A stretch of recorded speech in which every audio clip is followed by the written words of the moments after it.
வீட்டுக்குள்ள தண்ணி வரதை தாண்டி மழை வருது, ஒரு ரெட் அலர்ட் கொடுக்குறாங்க, ஆரஞ்சு அலர்ட் கொடுக்குறாங்கன்னா எல்லாரும் ஃப்ளைஓவர்ஸ்ல எடுத்துட்டு போய் அவங்க வண்டிஸை வந்து நிறுத்திடுறாங்க.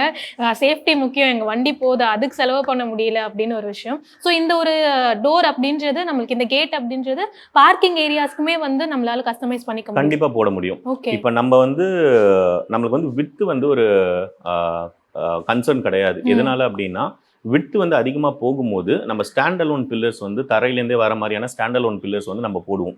அதுவுமே வந்து ரிமூவபிள் தான், ஸ்டாண்டர்டாக அங்கே இருக்க போகிறது கிடையாது. ஸோ மழை வருதுன்னும் போது மட்டும் அந்த ஸ்டாண்ட் அலோன் பில்லர்ஸ் எடுத்து நடுவில் வச்சுட்டு ஈவன் 10 அடி அகலமா இல்லை 15 அடி அகலமாக இருந்தாலும் அதில் கவர் பண்ணிக்க முடியும். ஓகே. ஸோ கார் பார்க்கிங் ஆகட்டும், பெடஸ்ட்ரியன் டோர், நம்மளோட மெயின் டோர்ஸ், விண்டோஸ் எதுவாக இருந்தாலும் இதில் நம்மளால கம்ப்ளீட்டாக சீல் பண்ண முடியும்.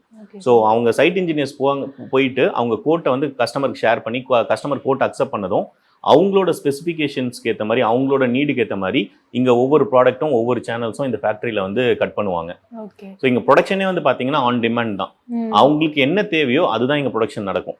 நம்ம இங்கே ஒரு சைஸை செஞ்சு வச்சுட்டு அதை வந்து இங்கே புஷ் மோடில் வந்து நம்ம இங்கே யாருக்கும் வந்து சப்ளை பண்ணுறது இல்லை, எல்லாமே புல் மோடு தான். ஸோ அவங்களோட ஸ்பெசிஃபிகேஷனுக்கு ஏற்ற மாதிரி இங்கே ப்ரொடக்ஷன் முடிச்சு அவங்களுக்கு வந்து இன்ஸ்டாலேஷன் டேட்டை வந்து நாங்கள் கமிட் பண்ணிவிட்டு அந்த பர்டிகுலர் டேட்டுக்கு 1 day பிஃபோர் நாங்கள் மெட்டீரியல்ஸ் எடுத்துகிட்டு போய் வச்சுட்டு and same day installation commit பண்ண டேல வந்து இன்ஸ்டலேஷன் பண்ணி கொடுத்துருவாங்க.